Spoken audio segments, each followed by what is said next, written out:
Perkenalkan, saya Baby Dinda Soji dengan NIM 41240024. Hari ini saya akan melakukan talking about investment bersama narasumber saya, yaitu tante saya sendiri, yang saya panggil Ucu ya biasanya ya.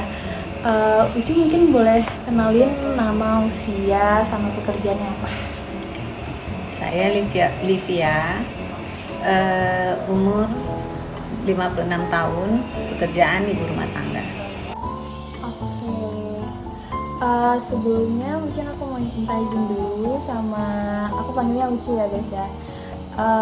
Ucu buat upload video ini ke G-Drive nggak apa? Sebelumnya aku mungkin mau nanya sama Ucu, kira-kira Ucu udah familiar dengan istilah investasi? Ya, Oke. Menurut pemahaman Ucu investasi itu apa sih? investasi kita menanam modal Iya. dengan tujuan untuk mendapat nilai tambah atau penghasilan. Oke. Nah, sebelumnya Ucu udah pernah melakukan investasi di bidang mana aja? Investasi yang pernah Ucu lakukan seperti di reksadana, reksadana pemerintah, terus beli tanah ya dengan tujuan untuk bangun kos-kosan. Di situ logam mulia emas. Logam mulia emas. Oke, berarti Ucu lebih melakukannya di investasi secara langsung ya? Ya. Kalau misalkan di saham maupun kripto, Ucu belum pernah? Pernah ya Ucu melakukan saham, tapi kok kayaknya Ucu nggak tertarik ya. Oke. Karena agak susah. Oke, awal mulanya Ucu investasi itu kenapa? Ceritanya? Kalau misalnya di tanah, karena memang Ucu persiapannya untuk pensiun. Untuk Jadi pensiun. rencana memang bangun kos-kosan, ketika pensiun kita punya income tambahan di luar uang pensiun. Kalau untuk logam mulia, itu memang buat cadangan buat anak-anak sekolah. Cadangan untuk anak sekolah. Tambah juga tambahan ya untuk di hari tua ya, simpanan di hari tua. Begitu. Kalau reksadana ya income tambahan aja kayak tabungan. Tambahan ya berarti. Untuk sendiri waktu pas nanamin di tanah itu prosesnya gimana Ucu? Birokrasinya rumit atau malah justru sangat simpel? Simpel sih ya. Kalau untuk tanah kan kita tinggal cari lokasi yang kita udah planning ini cocok untuk kos-kosan ya. Dia yang kita rencanain untuk apa. Jadi kita tinggal cari lokasi, ini kayaknya cocok. Ya udah kita beli. Terus beberapa tahun kita bangun. Itu bangunnya 5 tahun sebelum pensiun. 5 tahun sebelum pensiun. 5 tahun sebelum pensiun kita bangun. Tahun berapa Ucu? Ucu bangun kos-kosan itu di 2019. 2019? Ya, selesainya di 2020 ya. Setahun lah bangunnya. Setahun. Itu keuntungannya itu gimana sih dari tanah itu bisa terbilang stabil nggak keuntungannya atau bagaimana? Kalau untuk tanah, ya karena Ucu kan bangun dari kos-kosan, jadi itu ada income bulanan ya. Karena ada yang nyewa, jadi Ucu dapat income bulanan ya, untuk pensiunnya lumayan lah. Buat nutup biaya harian, lumayan lah. Kebetulan Ucu punya 14 kamar ya.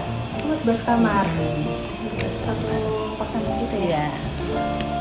Itu tapi kerugiannya apakah? Kerugiannya ya ini aja ya, misalnya ada yang nunggak bayar, atau tiba-tiba ya karena Ucu nggak di sana, tiba-tiba mereka pergi ninggalin kamar, itu aja sih.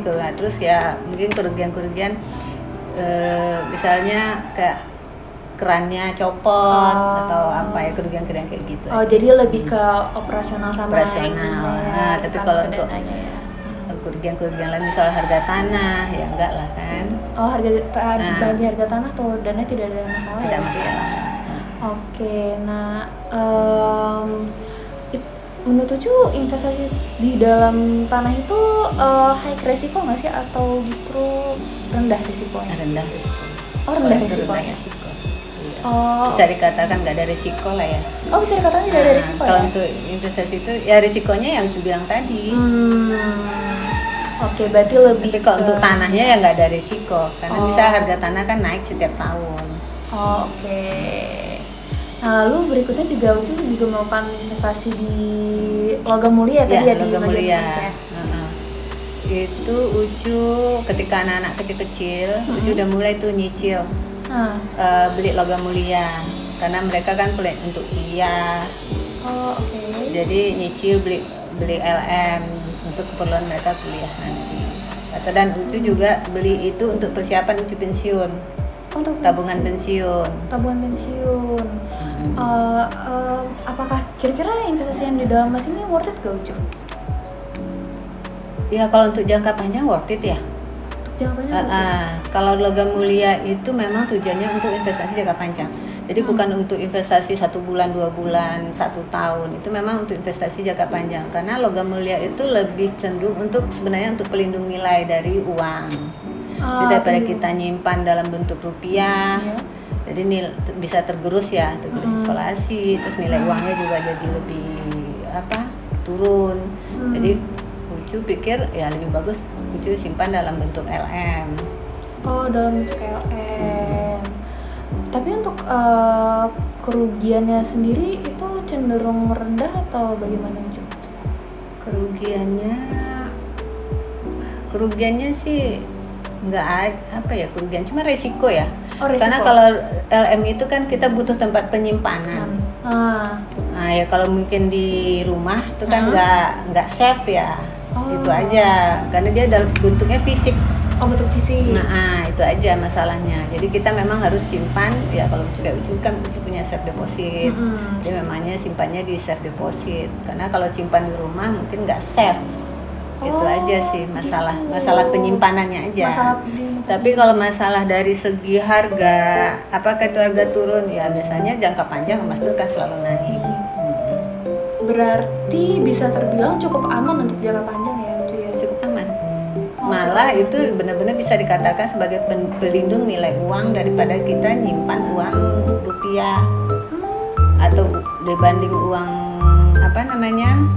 currency lain. Ucu juga lebih cenderung nyimpan LM. Oh, LM. Oke. Berarti bisa terbilang worth it ya investasi emas ya? Oh, baik. Nah, tapi selama Ucu berinvestasi nih, kira-kira Ucu pernah mengalami kerugian yang cukup signifikan tidak? Atau misalnya kena skema investasi bodong gitu-gitu?